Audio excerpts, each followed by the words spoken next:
So about a little over a year into my assignment, I made it that far in South Vietnam, doing my time, and the State Department, wanting to reward officers who had served faithfully in Vietnam, wanted to help us with our next assignment. And they asked about where do we want to go? What do we want to do? And I took this opportunity to say, I want to go to Western Europe. I want to go to London or Paris or Vienna, all those places I dreamed of. And so my orders came, and you'd get your orders and your assignment a couple of months ahead of time. And it said, we're sending you to Harvard University to study labor relations for 6 months. I'm from Dubuque, Iowa. I went to Loras College. Now I was going to have the chance to go to Harvard. Oh my gosh, what an incredible moment. And then they said, and then we're going to assign you in Western Europe. You're going to be trained about how to report on labor movements, and you will be a labor reporting officer someplace in Western Europe. So dreams do come true, I'm thinking, sitting there in Sadek, just a couple of more months on my way. And then Dick Swanson arrived. Dick Swanson was a reporter for Time Life, been covering the war, and people at our headquarters in Canton knew about the things that were happening in my district, the improvements that were coming, the roads, the rice, the Viet Cong being suppressed. And Swanson is sent down, and my job is I'm going to take him out and show him around and show him all the good things that are happening. So we drive out to the village where we keep our boat, little Boston whaler, 3 seats. I have one sergeant with me who's driving the boat. I'm sitting in the front board seat, sitting sideways. He's sitting in the next one behind me. And I'm turning and talk to him. I can feel the spray of the Mekong coming up and gently hitting me on the face. It's overcast day, November, December. The rainy season's about over.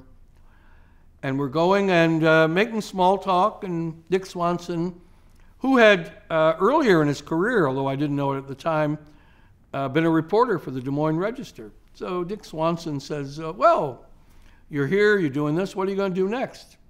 And I tell him, I'm going to Harvard. I'm going to study labor reporting, and I'm going to be assigned to Western Europe. Big smile on my face. And then he asks me a question that would change the entire course of my life. And he said, oh, why would you want to do that? Here you are in the epic event of your generation. You speak the language.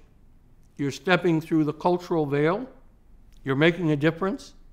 Why would you want to go and work in an embassy and write reports that nobody in Washington will care about or probably read and will have no impact? Why would you want to go and do that? And it was as though someone had pushed the pause button. Because I sat there, he had asked me a question I never had asked myself. And finally, I looked at him and I said, you know, I don't know why I'd want to do that. And I went back that night and I wrote to the State Department and I said, I don't want to go to Harvard. I don't want to be assigned in Western Europe.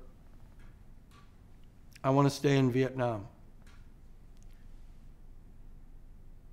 And usually, when there is such clear sign of mental instability, the State Department urgently brings you home back to the U.S. But they were desperate for people to stay in Vietnam, and my request was immediately approved. And I was going to be there, who knows, maybe another few months. Maybe I'd get an assignment in Thailand or some other place in Southeast Asia. But I had learned, I had discovered that really my contributions were not going to be made in the salons of Europe, but in villages, down gravel roads in the developing world. And so there I was, continuing on, going to figure out what I'm going to do next, but I wasn't going to go to Harvard or Western Europe.